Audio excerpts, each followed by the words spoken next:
gusto saludarles una vez más en el programa Los Investigadores Médicos. Bienvenidos a esta media hora de información médica en donde llevamos actualidad científica, actualidad médica, los padecimientos más frecuentes, pero sobre todo educación en cuanto a salud para que ustedes desde el hogar prevengan y consulten a tiempo. El primer mensaje es: no se automedique, siempre busque usted el consejo, la recomendación de un experto, en este caso de un médico. En segundo lugar, pues que nos siga en nuestras redes sociales, nos encuentra como @Pharmalat en todas las redes sociales, y también para que se pueda suscribir en nuestro canal de YouTube, nos encuentra como Los Investigadores Médicos Nicaragua. Y hablando de especialistas, hablando de médicos que nos ayudan a poderle explicar a usted cómo funcionan las patologías y sus tratamientos, está hoy con nosotros la protagonista de este programa, la doctora Ajastari Flores. Ella es médico gineco-obstetra y hoy vamos a hablar pues de lo más frecuente en consulta, pero en este momento, doctora, me encanta poderle dar la cordial bienvenida a este que es su programa.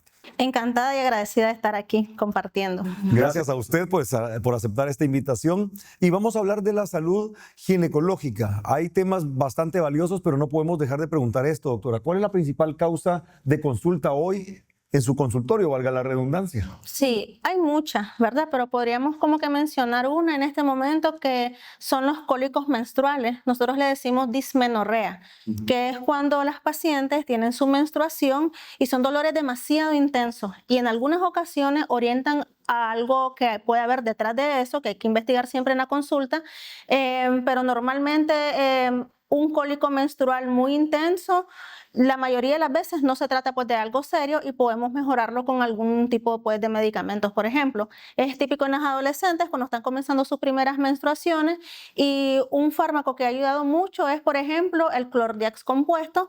Trae unos componentes efectivos sobre la musculatura lisa, y la matriz o el útero, de donde nosotras menstruamos, trae músculo liso. Entonces, cada vez que menstruamos, la matriz se tiene que contraer, ¿verdad? Hace pequeñas contracciones para expulsar la sangre, ¿verdad? La menstruación. Y el Clordiax ayuda a relajar más la musculatura, evitando de que los cólicos sean demasiado intensos, por ejemplo. Sí, pues lo hace más tolerable para las mujeres, se pueden utilizar. ¿Cuál es la dosis que usted recomienda, doctora? Se puede consumir una pastilla cada 8 horas, ¿verdad? Y es importante que si las pacientes no mejoran con estas dosis o con otros analgésicos indicados en la consulta, pues lo mejor es investigar otras causas, porque claramente cuando un dolor menstrual es incapacitante, no permite al adolescente o a la mujer continuar con sus actividades diarias, pues claramente hay que investigar otras enfermedades ginecológicas que están detrás de esa condición. Y esa parte es bastante interesante porque ustedes investigan, ustedes llegan hacia donde se origina la causa del padecimiento que usted está yendo a consultar. Por eso es que como primera alternativa, Clordiax es una muy buena, en donde va a encontrar alivio a ese dolor recurrente por dismenorrea, entiéndase el dolor menstrual, ¿verdad, doctora? Pero sabemos también que usted en clínica puede recibir pacientes con síndrome de ovario poliquístico. Así es, de hecho es una de las consultas bastante frecuentes y veo como que se han intensificado más las consultas por esta patología. Ok, hablemos entonces justamente de esto. ¿Usted ha escuchado el nombre síndrome de ovario poliquístico? Seguramente si es dama en algún momento lo escuchó de alguna amiga, de mamá, de hermana, de alguien, de alguna persona cercana a usted. O si ya se lo diagnosticaron o usted sabe que tiene síndrome de ovario poliquístico, está en el lugar correcto porque hoy vamos a hablar más sobre ese tema. Arranquemos de ahí, doctora. ¿Qué es el síndrome de ovario poliquístico? Sí, inicialmente, bueno, las mujeres tenemos 2 ovarios, ¿verdad? Y en estos ovarios pueden surgir múltiples pelotitas, y que son como perlitas, le explico a las pacientes, son múltiples perlitas o pelotitas que aparecen en los ovarios, y no es que primero vino el ovario poliquístico y después viene el descontrol hormonal, porque ya sabemos que el ovario poliquístico produce un descontrol hormonal, pero lo que es importante que sepan que primero hubo un descontrol hormonal en la mujer que lo pudo haber causado la alimentación, por ejemplo, ¿verdad? Y a lo largo del tiempo, algunas pacientes lo hacen en poco tiempo, otras en más tiempo, viene el resultado de ese descontrol hormonal, es el ovario poliquístico, ¿sí? Y entonces la causa más frecuente del ovario poliquístico tenemos que es la resistencia a la insulina. Entonces, claramente, como que para explicarlo un poquito más claro, cada vez que nosotros consumimos alimentos azucarados, todos liberamos una hormona que se llama insulina, se libera del páncreas, ¿verdad? esa hormona, cada vez que comemos algo que sube el azúcar en sangre, esa hormona se dispara, se aumenta para mantenernos a salvo, porque los niveles altos de azúcar en sangre son, podríamos decir, dañinos para el cerebro, para el intestino, para el hígado y claramente provoca descontrol hormonal. Si mantenemos a lo largo del tiempo esa alimentación sostenida, donde la insulina tiene que trabajar demasiado, entonces dice, ala, en este organismo hay mucho trabajo, entonces me mantengo alta. Entonces a eso le llamamos resistencia a la insulina, una insulina muy alta que provoca aumento de peso, oscurecimiento en el cuello, ajá, así se llama acantosis nigricans, acné, ¿verdad? Hígado graso, inflamación del intestino, descontrol hormonal, ovario poliquístico, entonces una economía global sí que se altera solo por el hecho de la alimentación. Por supuesto que vamos a tener algunas pacientes que tienen ovario poliquístico y no tienen la insulina alta, es otro tipo de ovario poliquístico, otra causa, pero la más frecuente es la resistencia a la insulina. Entonces, el abordaje de este tipo de mujeres es analizar cómo están teniendo su alimentación, ayudarnos con fármacos efectivos para reducir la resistencia a la insulina y mejorar la calidad de vida, pues de los síntomas, pues de que probablemente lo vamos a abordar. Dos temas importantes. El primero, calidad de vida, que eso buscamos nosotros en cada uno de los pacientes y en cada uno de los televidentes que siempre están atentos a su programa.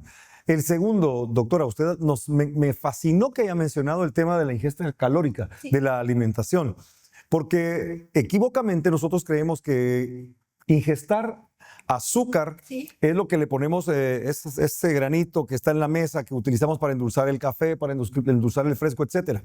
Pero la alimentación juega un papel importante. El tema de los carbohidratos, que no necesariamente son azúcar física, pero que se convierten justamente en él. Y claramente en nuestra cultura nica, riquísimas nuestras comidas, ¿verdad? Por supuesto, son altas, son alimentos que disparan el azúcar increíblemente, básicamente como los refrescos que nosotros compramos, ¿verdad? Por ejemplo, el arroz que nos encanta en el gallo pinto, el arroz es uno de los alimentos que tiene, nosotros le decimos alto índice glicémico, que eso significa que cuando lo consumimos dispara el azúcar en sangre. Entonces ahí la insulina tiene que dispararse a todo lo que da para mantenernos bien. Claramente hay otros alimentos ahí donde abordamos a la paciente. La paciente con ovario poliquístico la tendría que ver nutricionista, internista, ginecólogo, no solo pues nosotros dependiendo pues el caso. Y como usted bien mencionaba, sí, no solo aquello que sabe dulce a la lengua, ajá, sino por ejemplo el arroz, los alimentos que tienen bastante maíz, como la tortilla que nos encanta, ¿verdad? Correcto. Sí, y las harinas, claramente disparan bastante. A mí me gusta mencionarlo e invitarlas a ustedes como profesionales a que lo mencionen porque en casa o en la escuela o en el colegio no nos educan para entender qué es lo que estamos comiendo, porque ha sido nuestra alimentación por siglos, creemos que es lo normal. Sin embargo, las cantidades se han ido modificando, comemos más de lo que nuestro organismo está diseñado para poder metabolizar y se va almacenando en forma de grasa y ahí vienen otras complicaciones. Me gustó también que mencionara, pues usted siendo ginecóloga, todo el factor de riesgo que va alrededor de. Nos hablaba de la resistencia a la insulina, incluyendo el síndrome metabólico y el síndrome de ovario poliquístico, que en este caso es exclusivo de las mujeres, pero que la resistencia a la insulina y el síndrome metabólico sí afecta a ambos géneros. Pero vamos a seguir hablando de este tema al volver de estos mensajes de salud.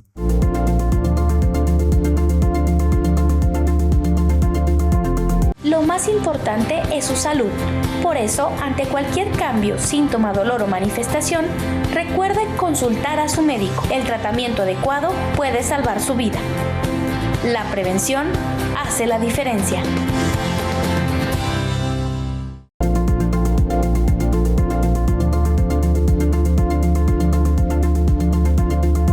Estamos de vuelta en Los Investigadores Médicos. Hoy tocando un tema bastante interesante: síndrome de ovario poliquístico, resistencia a la insulina, sus complicaciones y su tratamiento. Para eso está la doctora Flores con nosotros para ayudarnos a entender, comprender, pero sobre todo tratar este padecimiento. Síndrome quiere decir que hay muchos procesos metabólicos implicados dentro de este padecimiento, doctora.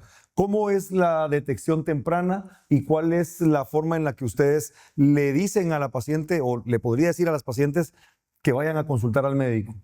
Sí, claramente los primeros, como que los primeros avisos, podríamos decir, es alteración en la menstruación. Tenemos dos patrones, ¿verdad? De que puede ser que la menstruación se desaparezca, la ausencia del periodo, ¿verdad?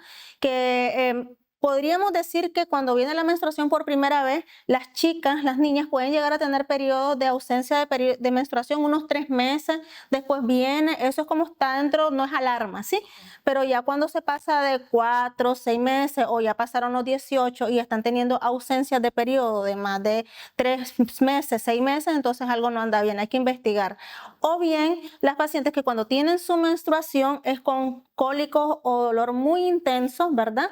O tienen las menstruaciones o el ciclo menstrual totalmente irregular, le puede venir varias veces en el mes, o pueden tener algunas con sangrado excesivo de hasta más de 8 días, ¿verdad? O incluso hasta tipo hemorragia. ¿Qué hay detrás de eso? Un descontrol hormonal que claramente podemos tener el ovario poliquístico. Y lo que más les llama la atención es la alteración de la menstruación, pero también pueden observar algún brote de acné, como mencionaba anteriormente, el oscurecimiento del cuello. Vello, es como tipo bigotito, ¿verdad? Algunas chicas hasta se rasuran y les da pena, pero realmente es parte de un síntoma que hay que tratarlo pues, porque claramente no es normal, ¿sí? O el aumento brusco de peso también la hace acumular bastante grasa. Y el detalle es de que cuando nosotros tenemos una paciente con ovario poliquístico, decimos, queremos ayudarle con su calidad de vida para quitarle los síntomas, ¿verdad? Los síntomas que la están incomodando, pero tiene un contexto más profundo y es a largo plazo, porque algunas pacientes vienen a la consulta y dicen, es que yo padezco de ovario poliquístico y no debería ser como que digamos, yo padezco epilepsia, asma bronquial. No, viene la paciente con ovario poliquístico, la tratamos y ella sigue con su estilo de vida orientado a reducir los azúcares, los carbohidratos, el tratamiento, y eso es más que tendría que ser como que algo del pasado. Claro, dejarlo por ahí. Ajá. Yo padecí, pero ya no. Doctora, ¿qué pasa con una paciente que no consulta, que no se trata y que lo deja, como usted dice, Correcto. aletargado? Si observamos el impacto, tal vez las chicas no lo ven en el momento, porque si tenemos una paciente de que tiene ovario poliquístico y no se lo descubre, no se lo trata y literalmente podríamos decir que ahí anda llevando su vida tolerando las molestias, ¿verdad? O postergando la atención, ¿sí? Entonces es una paciente que probablemente se le dificulte quedar embarazada. Y hago recalco en esto porque no es como que, no es una sentencia, mira, no va a poder quedar, no es absoluto, no. Claro. Es una probabilidad, pongamos, de un 25% que les cueste, porque tenemos muchas pacientes también que dicen, vengo a mi control de ovario poliquístico y están embarazadas. Ah, es que no me bajaba la regla, dicen, a mí no me bajaba con el ovario poliquístico y como me dijeron que no podía quedar embarazada, entonces yo pues no me protegí y estaban embarazadas. Entonces se dan los dos panoramas. Una que no resulta embarazada y no viene la menstruación y la otra que tuvo el diagnóstico y no se dio el seguimiento y quedó embarazada. Por eso lo mejor es siempre consultar con la experta, esto no significa de que no puedas quedar embarazada. Existe una probabilidad más o menos, ¿verdad?, de que podríamos decir le va a dificultar, el embarazo, pero no es que va a estar infértil la paciente, no es así. Por supuesto. ¿Verdad? Entonces, 1 y 2, ella queda embarazada e inicia el embarazo con un antecedente de un ovario poliquístico que no se trató. Entonces, una paciente con alto factor de riesgo para algo que se llama diabetes gestacional y también para preeclampsia, ¿sí? Entonces, lo ideal es pues tratarse antes de un embarazo, si se quiere planificar. Que de hecho siempre hacemos esa recomendación cuando estamos con profesionales como usted, si está pensando quedar embarazado, está buscando un embarazo, empezar a prepararse con por lo menos un año de anticipación. Doctora, sabemos de algunos casos particulares que usted ha tratado de síndrome de ovario poliquístico en donde ha tenido pues éxito con ellos. ¿Nos podría contar alguno? Sí, he tenido pacientes, por ejemplo, les voy a hablar de uno en particular. Tenemos una chica que tenía 19 años, que acudía a la consulta porque no le bajaba la menstruación, había tenido un incremento de peso excesivo, no tenía acné, sí tenía cantosis nigricans, pero ella, porque nosotros respetamos, ¿verdad?, a las pacientes porque le decimos, estas son los escenarios de manejo, ¿verdad? Pero tenemos que apegarnos a lo que anda buscando la paciente.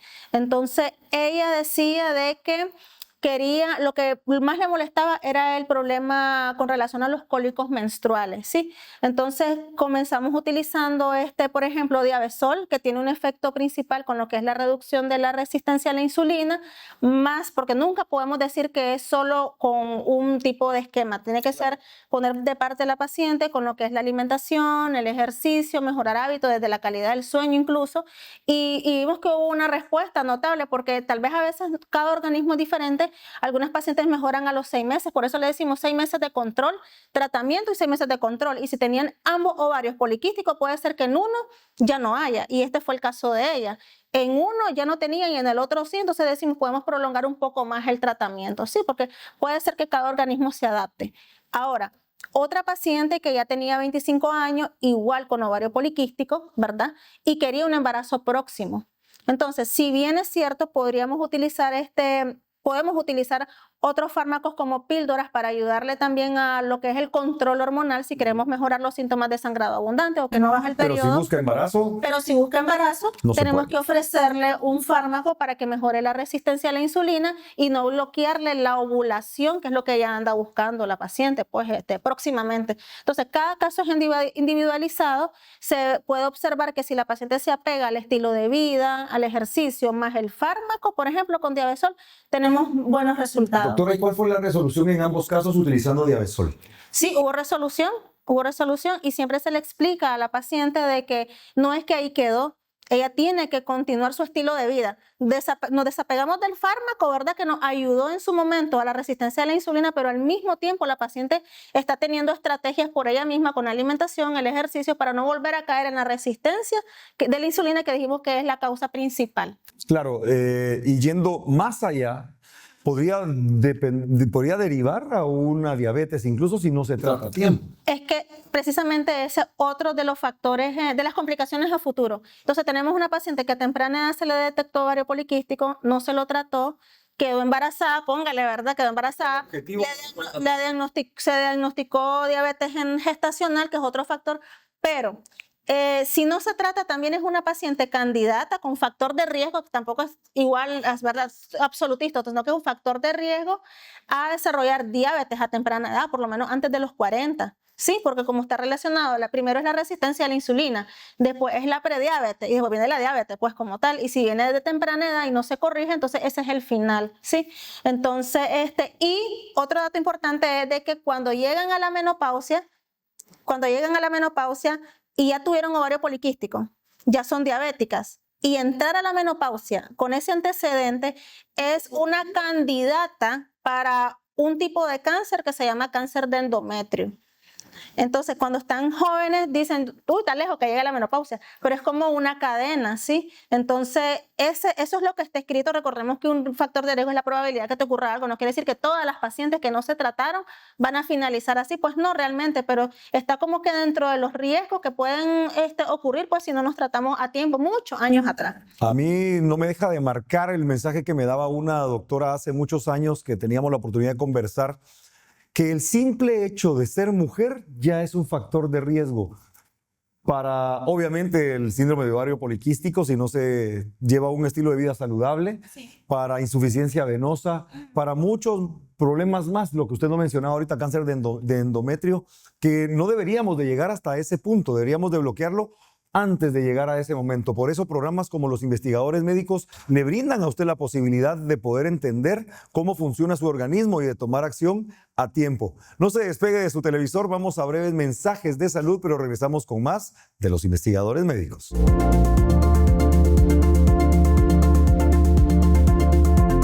Lo más importante es su salud.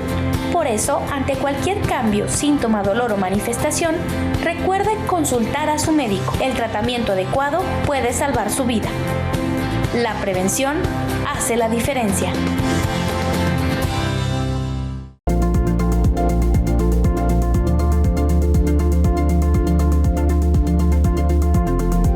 Con más de los investigadores médicos, hoy hablando con la doctora Hastari Flores y es momento de darle la cordial bienvenida a la doctora Gabriela Miranda. Ella es médico y cirujano, egresada de la Universidad de San Carlos de Guatemala, con amplia experiencia en las clínicas del CIM, allá en Guatemala también, y con un doctorado en medicina ortomolecular por la Universidad de Cambridge, lo que le da la facultad de podernos ayudar en entender justamente cómo actúan las biomoléculas. Bienvenida, doctora Miranda. Muchísimas gracias. El día de hoy pues hemos estado tratando este tema tan común en las mujeres, el síndrome de ovario poliquístico. Sí, que al ser un síndrome involucra muchísimos factores de riesgo más y que hoy pues estamos dándole a usted tips e ideas para que usted se pueda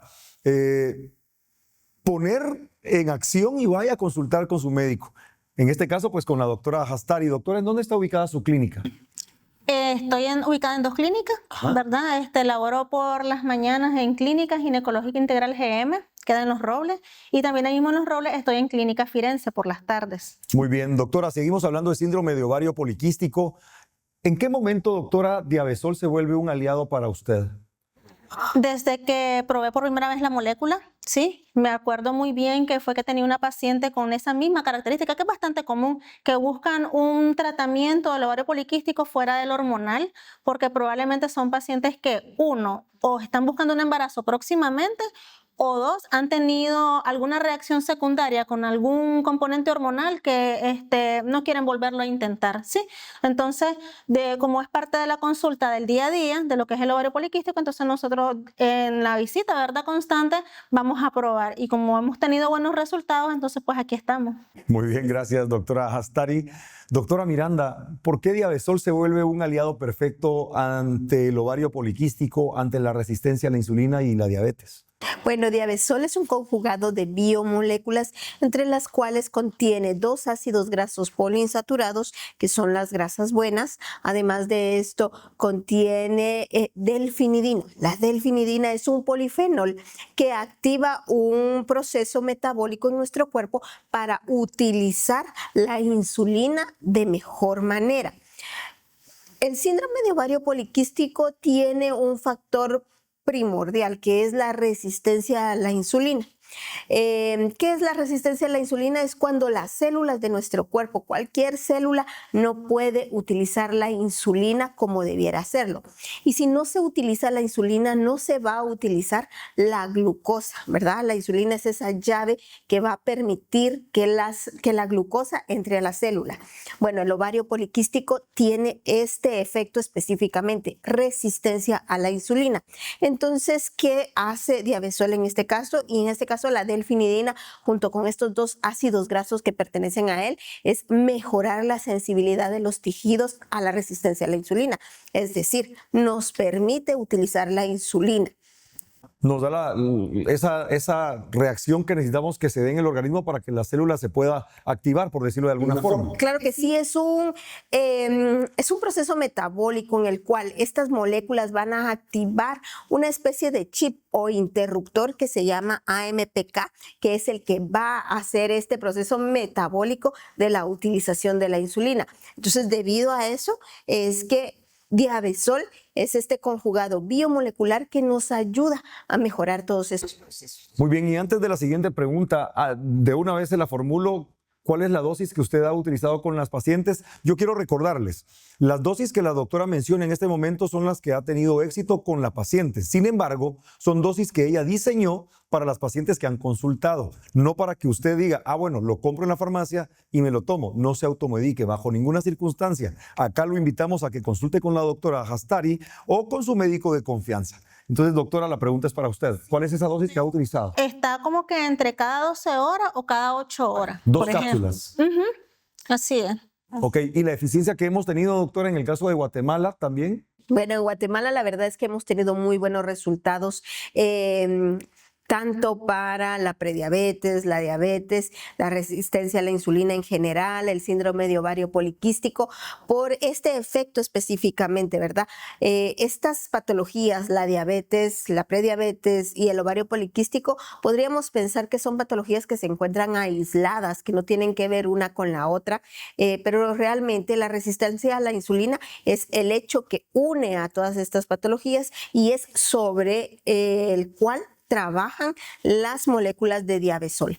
En Guatemala pues hemos tenido muy buenos resultados en nuestros pacientes y pues incluso muchos pacientes o muchas pacientes han tenido una pérdida de peso significativa, que eso pues también nos favorece. También la obesidad tiene este proceso de resistencia a la insulina que muchas veces nos impide bajar de peso. A mí me gusta que haya mencionado esto porque también lo aclaro. Diabesol no es un tratamiento para bajar de peso. Pero ¿qué ocurre? Nosotros tenemos, lo voy a decir con las palabras que a mí me funcionan mejor, que son las que me entiende el televidente, tenemos grasa buena dentro del organismo y grasa mala, por decirlo de alguna manera. Pero necesitamos justamente de estos ácidos grasos poliinsaturados para que ayuden a remover esa placa de ateroma que se va formando. Como ayudan a metabolizarla, se van gastando esa energía acumulada en forma de grasa y es en donde empezamos a ver una mejor resolución en cuanto a la pérdida de peso. Así es como funciona efectivamente Diabesol, ayudando a remover justamente esa placa, esos adipocitos que están ahí aguardando a que los utilicemos en forma de energía, pero él ayuda a metabolizarlo y es en donde empezamos a encontrar pues una mejor resolución en cuanto a esa pérdida de peso que la doctora mencionaba. Yo lo digo en términos muy coloquiales, pero a lo mejor ustedes me ayudan a explicarlo de forma científica. Sí, y también, bueno, el mecanismo pues súper claro, ¿verdad? Como dice la doctora, porque es como que se utiliza de mejor manera la insulina. Una insulina que tenemos súper alta, que no puede llegar a las células, no puede reducir la cantidad de glucosa que hay dentro en exceso, le permite que ella funcione mejor.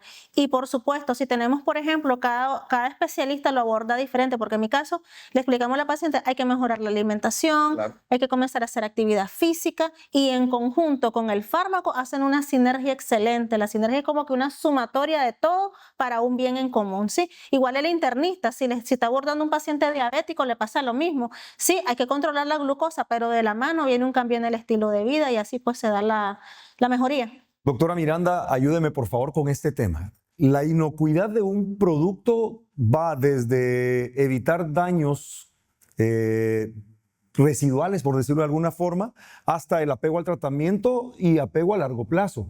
¿Cuál es esa ventaja que Diabesol tiene ante otros productos, permitiendo poderlo tomar a largo plazo, entendiendo que la resistencia a la insulina tampoco es algo que se cure de forma inmediata, es paulatino? Definitivamente, estos son procesos crónicos que han llevado muchos años para que el paciente tenga ese daño, por lo tanto van a necesitar tiempo para mejorar, pero la ventaja de Diabesol es que primero no tiene efectos adversos. Usted lo puede tomar tranquilo porque no va a dañar su hígado, no va a dañar sus riñones, que muchas veces es lo que al paciente le preocupa, ¿verdad? El tomar tantas cápsulas, dice, bueno, me va a arruinar mis riñones, me va a arruinar mi hígado. No. No tiene efectos adversos porque son biomoléculas. Es muy fácil de apegarse a este tratamiento porque además son cápsulas. Es muy fácil recordar que vamos a tomar 2 cápsulas en la mañana y 2 cápsulas en la tarde. Esto ya se hace pues bastante común para el paciente, ya es un protocolo para él. Así que el hecho de que no tenga efectos adversos y que sea de muy fácil apego para tomarlo, pues nos ayuda a nosotros como médicos a que se cumplan los tratamientos que establecemos. Fantástico, doctora Miranda. Doctora Flores, nos queda mínimo tiempo solo para que le recuerde a sus televidentes en dónde pueden visitarla para hacer consulta. Sí, me encuentro en 2 clínicas, Clínica Ginecológica Integral GM por las mañanas y por la tarde en Clínica Firenze. Doctora Miranda, gracias por estar con nosotros en este programa. Doctora Hastari, gracias por aceptar esta invitación y principalmente gracias a usted, mi invitado especial que cada sábado sintoniza a los investigadores médicos por Canal 11 para disfrutar y entender la buena salud. Nos vemos el próximo sábado.